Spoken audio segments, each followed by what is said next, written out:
جی اس وقت ہم جو ہے نا ڈاکٹر منصور میاں جو کہ مناج القرآن انسٹیٹیوٹ کے جو ہے نا پریزیڈنٹ ہیں ان سے بات کرتے ہیں جہاں پہ اقبال ڈے کے اوپر انہوں نے جہاں پہ حال اپنا جو ہے نا پیش کیا اور جہاں پہ جو ہے نا سروسز فراہم کی کہ یہ مناج القرآن انسٹیٹیوٹ کیا ہے اور یہ کیا کردار ادا کر رہا ہے جو پاکستانی کمیونٹی میں اور مسلم کمیونٹی میں ڈیلس کی. ماشاء اللہ ہم پچھلے 6 سال سے منہاج القرآن ڈیلس میں ادھر کام شروع کیا تھا اور over a period of time یہ کافی بڑی جگہ تھی اور ماشاء اللہ کمیونٹی کا رسپانس اتنا اچھا ہے because of our services that we are providing here. تو اللہ کے فضل و کرم سے یہ ہمیں جگہ اب چھوٹی پڑ رہی ہے. ہم سوچ رہے ہیں کہ اس کو ایکسٹینڈ کیا جائے. ہمارا بیسکلی کمیونٹی کی ڈیولپمنٹ کے اوپر گروتھ ایجوکیشن اور یونٹی امنگ ریلیجنس اور اپنی ریلیشن شپ بٹوین مساجد تو ہم اس کو مینٹین کر کے حضور صلی اللہ علیہ وآلہ وسلم کا اللہ سبحانہ و تعالیٰ کا میسیج دینے میں ہمارا بیسک رول یہ ہے. اور اس سے یہ ہوا ہے کہ صرف مسلم امہ ہی نہیں بلکہ دوسرے نان مسلم بھی یہاں آتے ہیں اور ماشاءاللہ یہاں پہ انہوں نے کافی لوگوں نے اسلام قبول کیا ہے. پچھلے میں اگر کہوں تو غلط نہیں ہوگا کہ مور دین 20 پیپلس نے پچھلے 5-6 سالوں میں اسلام قبول کیا ہے. اور ہمارے گول یہ ہے کہ نہ کہ بچوں کو تعلیم دینا بلکہ بڑوں کے لیے بھی ہم نے کورسز رکھے ہوئے ہیں اور قرآن ناظرہ، حفظ قرآن، سنڈے اسکول اور درس و تدریس اور تفسیر قرآن کے ہمارے کلاسز چل رہی ہیں یہاں پر. اور ایٹ دا سیم ٹائم ہم کمیونٹی کی ادھر گروتھ کے لیے ہم ملٹیپل ایسے پروگرام کرتے ہیں جیسے آج اقبال ڈے کا ہوا اور یہاں پہ ہماری شادیاں بھی ہوتی ہیں، نکاح بھی ہوتے ہیں، برتھ ڈیز بھی ہوتی ہیں بچوں کی.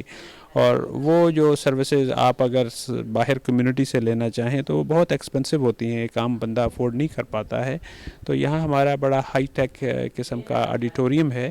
اور اس کے اندر ہم یہ ساری سروسز پرووائڈ کرتے ہیں. جی تو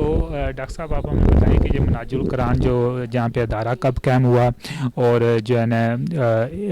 اس کی آپ مزید برانچز بھی دوسری ٹیکسس کے اندر یا دوسری اسٹیٹس کے اندر، کیونکہ میں شکاگو سے ہوں اور میں موو ہوا ہوں جہاں پہ تقریباً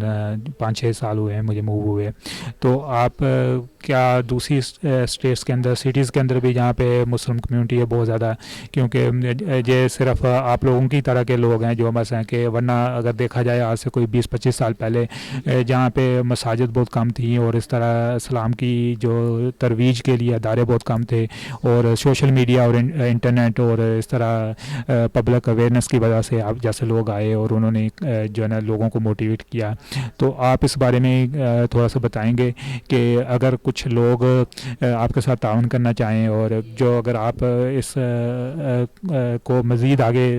کیونکہ بہت بڑا ہے، امریکہ بہت بڑا ہے، اسٹیٹس پاکستان ایک اسٹیٹ پاکستان جتنی اسٹیٹ ہے، تو آپ اس کو ترویج دینے کے بارے میں تھوڑا سا بتائیے گا. دیکھیں یہ ہمارا ادارہ تو 5 سال سے شروع ہوا ہے، لیکن 5 سال پہلے سے ہم نے پورے امریکہ کے اندر ہم حضور شیخ الاسلام ڈاکٹر محمد طاہر القادری صاحب کی آڈیو اینڈ ویڈیو سیریز اور لیکچر جو ہے وہ ہم ڈسٹریبیوٹ کرتے تھے. اور ہم کم از کم 23 اسٹیٹس کے اندر ہماری ایڈریسز ہیں، ہمارے پاس ڈیٹا بیس ہے ابھی بھی ہے. اور اس وقت ہماری آڈیو جایا کرتی تھیں جو 4-5 سال تک وہ چلتی رہیں. اور ماشاءاللہ سے اس کے کرنے سے یہ ہوا کہ بہت سی اسٹیٹس میں سینٹرز قائم ہوئے. کچھ ایسے سینٹرز ہیں کہ جو لوگوں نے اپنے گھروں میں، اپنے ایریاز کے اندر، کوئی ان کے پاس جگہ اور وہ لوکیشن نہیں ہے، لیکن انہوں نے گھروں میں اپنا کام شروع کیا ہے. ہر ہفتے جو ہے وہ درود و پاک کی محافل ہوتی ہیں اور چھوٹے پروگرامز ہوتے ہیں. لوکل کمیونٹیز کے اندر کمیونٹی ہال لے لیتے ہیں، کوئی آڈیٹوریم یا ایسے سمپوزیم، اور اس قسم کے بعد یہ میلاد کی محافل سے یہ مقرر ہوتی ہیں. تو یہ آلموسٹ ہر اسٹیٹ کے اندر ہے جی. لیکن بہت سی اسٹیٹس میں ہمارے centre already just like this آپ نے یہاں دیکھا ہے ڈیلس میں، اسی طریقے سے سینٹر اسٹیبلش ہیں جس کے اندر نیو یارک، اسٹیٹن آئلینڈ کے اندر، نیو جرسی کے اندر ہمارا بڑا پرانا پہلا سینٹر جو قائم ہوا، اس کے علاوہ ساؤتھ کیرولائنا میں ہماری مسجد ہے، کنیٹیکٹ میں ہے، اس کے علاوہ ہمارے دوسرے 2-3 جگہوں کے اوپر ہمارے سینٹرز ابھی شروع ہوئے، لیکن اس کے اندر پھر یہ ہوا کہ کچھ لوگ وہاں سے موو ہو گئے، تو اس لیے وہاں پہ تھوڑی سی ہمیں جو ہے وہ دشواری آئی، لیکن ابھی ماشاءاللہ جو ہے ہماری ہیوسٹن کے اندر ہماری 5 مساجد ہیں. میں فزیکل سینٹرز کی بات کر رہا ہوں جی، لیکن وہ جن جگہوں پہ سینٹرز اگر وہ ابھی تک 2 جگہوں کے اوپر، مثلا اٹلانٹا کے اندر ہمارا سینٹر تھا، تو وہ اگر نہیں ہے تو وہاں کے گھروں کے اندر لوگ اپنی محافل اور وہ ساری ترتیب دیتے ہیں. شکاگو کے اندر بھی ہمارے ایسے گروپس ہیں جو محافل مقرر کرتے ہیں. اسی طریقے سے ہمارے ایل اے کے اندر جو ہے مختلف سیکرامنٹو کے اندر، لاس اینجلس کے اندر ہمارے گروپس ہیں جو مختلف مساجد میں جا کے اور اپنے گھروں کے اندر وہ ہمارے جو ہے پروگرام جو ہیں ان کا تعین ہوتا ہے. اور ماشاءاللہ ہیوسٹن جو ہمارا ہے، ماشاءاللہ ڈاکٹر رضی نیازی صاحب وہاں کے منہاج القرآن یو ایس اے کے وہ پریزیڈنٹ ہیں، اور ان کے انڈر 4-5 مساجد ہیں. ایک بڑی مسجد بن رہی ہے ادھر، جس کے اندر 2500 کے قریب جو ہے وہ لوگ بن سکے، اپنا نماز جمعہ ادا کر سکیں گے. اور اس کے ساتھ ساتھ ہمارے علماء منہاج القرآن لاہور سے امریکہ ہم ان کو لا رہے ہیں مختلف مساجد میں. 5 علماء آ چکے ہیں، 2-3 اور پائپ لائن میں ہیں. انشاءاللہ جب ہماری ان سب مساجد کے اندر ہمیں منہاج القرآن کے گریجویٹس جو ہیں جب وہ آ جائیں گے ہر جگہ پر، تو انشاءاللہ پھر یہ جو چیز ہے وہ فردر گرو ہوگی. تو اس حساب سے ہم گول منہاج القرآن کا یہ ہے کہ صرف نماز، حج اور روزہ اور یہ جو چیزیں ہیں فقہ کی چیزیں اور یہی بتانا نہیں ہے، بلکہ ان کا کام جو ہے وہ تعلیم و تدریس کے اوپر ہے. ایجوکیشن از ویری امپورٹنٹ، اور بچوں کی تعلیم، بڑوں کی تعلیم اور ان کے حفظ و قرآن، اور اس کے بعد فقہ اور ملٹیپل کورسز جو ہے وہ رن کیے جاتے ہیں at different times of the year. اور سنڈے اسکولز ہوتے ہیں، سمر کلاسز ہوتی ہیں، ونٹر کلاسز ہوتی ہیں. تو جو بھی بڑے ایونٹس ہوتے ہیں امریکہ میں، تو ان کے ریلیشن شپ میں لوگوں کو بتایا جاتا ہے کہ جیسے یہ